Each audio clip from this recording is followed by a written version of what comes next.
twagiriwe ubuntu kubw'iki cyizere Imana yacu yera yatugiriye, yadushinze umurimo w'icyubahiro wari gukorwa n'abamarayika, abanyabyaha twe twitirirwa izina ryiza rihebuje rya Kristo.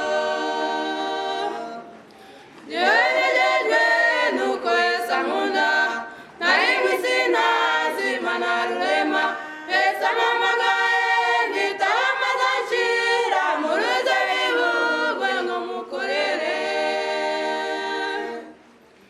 Muri uyu murimo harimo abakomeye, aboroheje, abato n'abakuze, abize abatize, bahujwe no kwamamaza izina ryiza ry'Iyabatumye, abazungu abirabura nta n'umwe aheza, yihereje mu mahanga yose.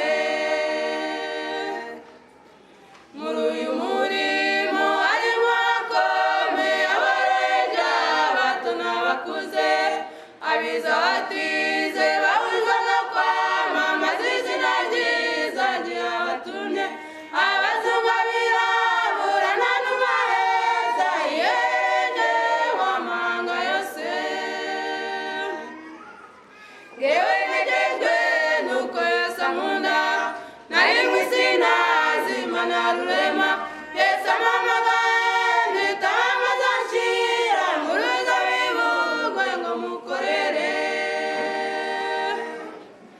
Yesu amaze gutoranya abandi 12, arababwira ati ngaho nimugende mu mahanga yose, uko Data yantumye niko mbatumye, mwaherewe ubuntu muzatangire ubundi, nzabagororera ubwo nzagaruka. Yesu amaze gutoranya abandi 12, arababwira ati ngaho nimugende mu mahanga yose, uko Data yantumye niko mbatumye, mwaherewe ubuntu muzatangire ubundi, nzabagororera ubwo nzagaruka. Jyewe nejejwe nuko Yesu ankunda, nari mu isi ntazi Imana rurema, Yesu ampamagaye nditaba maze anshira mu ruzabibu rwe ngo mukorere. Intumwa babwiriza ubutumwa bwiza, abigishwa ndetse n'abaririmbyi, uko ingingo z'umubiri zikorana, abariko namwe mugirirana, ni koko bazabamenyera ku mbuto nziza z'Umukiza Yesu mukundanye.